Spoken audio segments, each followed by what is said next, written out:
de vibrações, de energias, né, que o André Luiz observa e o Hilário, e ficam encantados, de acordo com o pensamento, de acordo com o sentimento que a criatura está vibrando, se exteriorizam essas cores, esses elementos todos.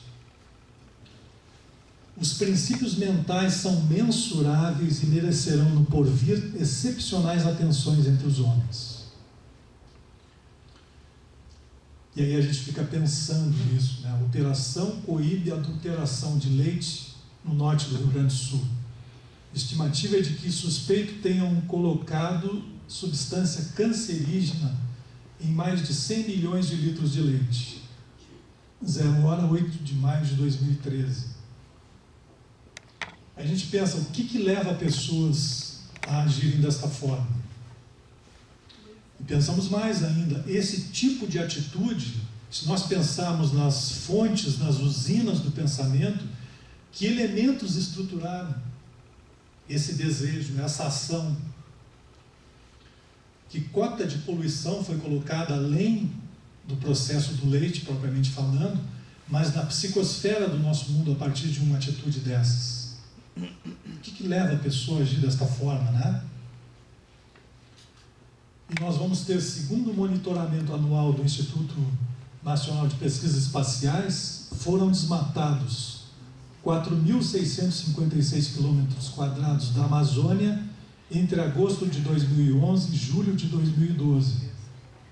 Uma área equivalente a mais de 3 vezes o tamanho da cidade de São Paulo.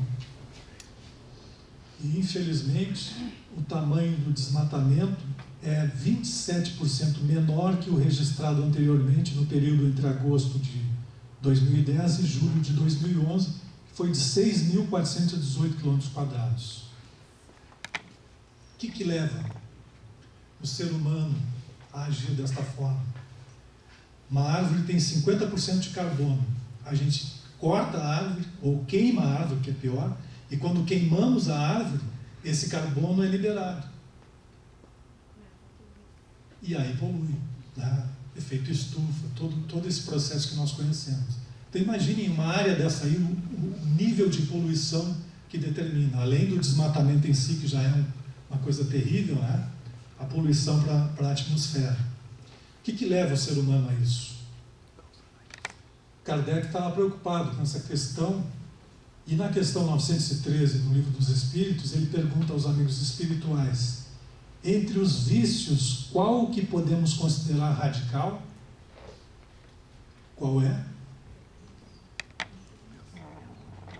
Está na raiz de todos os vícios. É a chaga da humanidade, né? O egoísmo, exatamente. O egoísmo. Dele deriva todo o mal. É a raiz mesmo do problema, né? Dele deriva todo o mal. Existe egoísmo no fundo de todos os vícios. Se nós formos procurar no fundo, na essência de todo o problema grave, de toda a viciação do comportamento, na drogadição, do que nós pensamos, está lá o egoísmo. Nas sensações, está lá o egoísmo. Né? Nesse desejo de fruir, apenas eu fruir em detrimento das necessidades dos outros, é o egoísmo. Ele é incompatível com a justiça, o amor e a caridade. E neutraliza todas as outras qualidades. Quando há egoísmo, as coisas estão complicadas, né?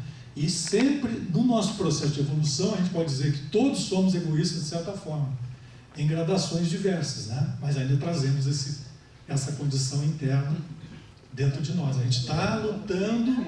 Kardec nos diz, no complemento da resposta, que a gente deve canalizar toda a nossa energia no sentido de superarmos o egoísmo. Só assim a gente vai conseguir estruturar uma sociedade melhor, né? No capítulo 19 da Gênese, no item 18, o Kardec coloca assim: o progresso intelectual realizado até o presente nas mais largas proporções constitui um grande passo e marca uma primeira fase no avanço geral da humanidade. No entanto, ele é impotente para regenerá-la. E nós nos ufanamos tanto, né, com conhecimento. Na verdade, ele é impotente para regenerar a humanidade. Ele vai complementar depois no item 19, dizendo que somente o progresso moral pode assegurar aos homens a felicidade na Terra. Ainda no item 18, ele coloca que muitas vezes nós nos utilizamos do conhecimento contra o nosso irmão e até mesmo para eliminá-lo. Não funciona isso nas guerras, não é assim? E não só nas guerras entre as nações, né? Nas guerras dos lares, nas guerras do trabalho, onde quer que seja. Então só o progresso moral tem essa capacidade de regenerar a humanidade, de fazer com que vigore entre os povos o verdadeiro sentimento de fraternidade, aí estabelecendo essa condição básica para a nova civilização, ou essa civilização que está caminhando para a condição de mundo de regeneração, né? Mas tem alguns aspectos bons também. A reciclagem, por exemplo. Resíduos industriais podem se transformar em alimentos nutritivos. Por meio do aproveitamento de resíduos industriais, existe a possibilidade de produzir alimentos de qualidade mais baratos. O projeto está sendo desenvolvido pela empresa brasileira de pesquisa agropecuária. É uma coisa maravilhosa isso, né? E a gente vê outros processos também de reciclagem, como a compostagem caseira. A gente pode reciclar o lixo da nossa casa, transformando em adubo. Né? A gente coloca lá no Google compostagem caseira, por exemplo. Tem várias técnicas, como a gente faz, onde compra o kitzinho para fazer, etc. É muito interessante. E é muito ecológico, né, diga-se de passagem. Nessa mesma linha, mas no campo mental, o Emmanuel tem um capítulo do Pão Nosso chamado Monturo, que é do capítulo 121, que ele faz algumas considerações a partir de uma passagem de Jesus, quando Jesus coloca que bom é o sal, mas se o sal degenerar, não presta para a terra nem para o monturo, joga-no fora. Quem tem ouvidos de ouvir, ouça, disse Jesus, né? Então Emmanuel, a partir dessa passagem de Jesus, nesse capítulo 121, ele diz que Jesus emprega um valor significativo para o lixo, para o monturo, para a terra e para o lixo, né? Com a terra nós jogamos a semente, e com o lixo, com o monturo, nós vamos fazer a adubação onde se faça necessário. No entanto, continua Emmanuel, ele diz que alguns cristãos, e uma boa parte dos cristãos da atualidade, imitando o comportamento dos fariseus da época de Jesus, fogem espavoridos quando defrontam com as regiões estercorárias do seu próximo. O que são as regiões estercorárias? Onde estão esse monturo, o esterco que se faz a adubação, né?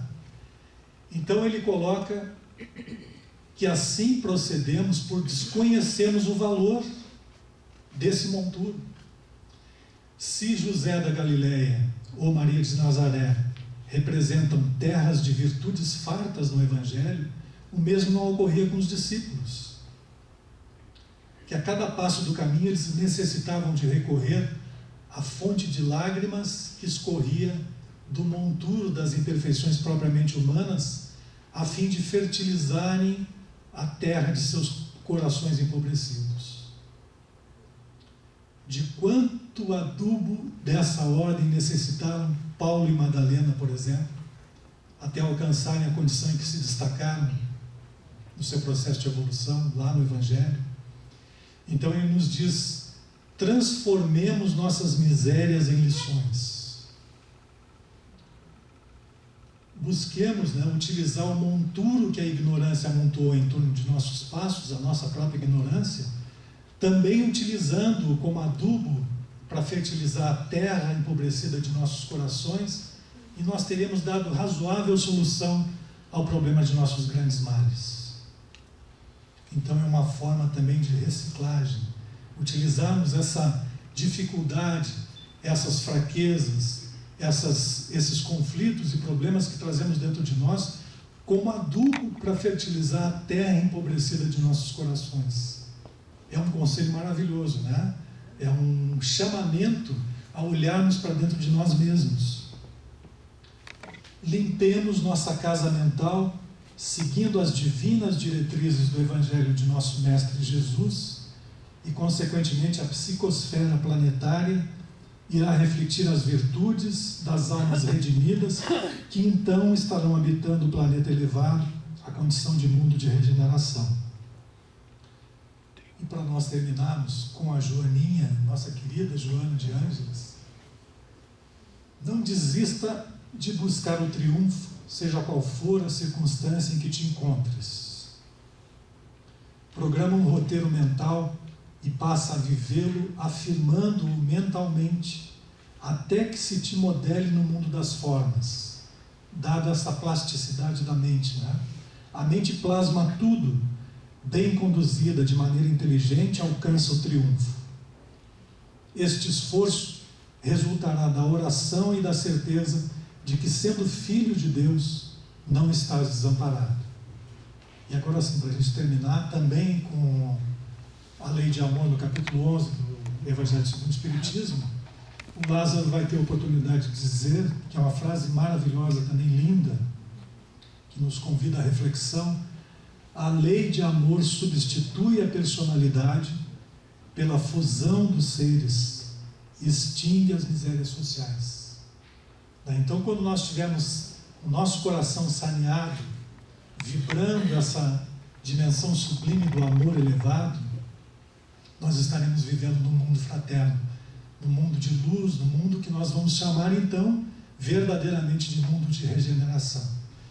Então, que possa ficar essa reflexão para todos nós, que a gente possa fazer esse saneamento no nosso mundo de dentro, para que o nosso mundo de fora possa apresentar-se também saneado, com as águas límpidas, com as florestas exuberantes, né? É o que a gente deseja. Então, muita paz e obrigado pela atenção de todos.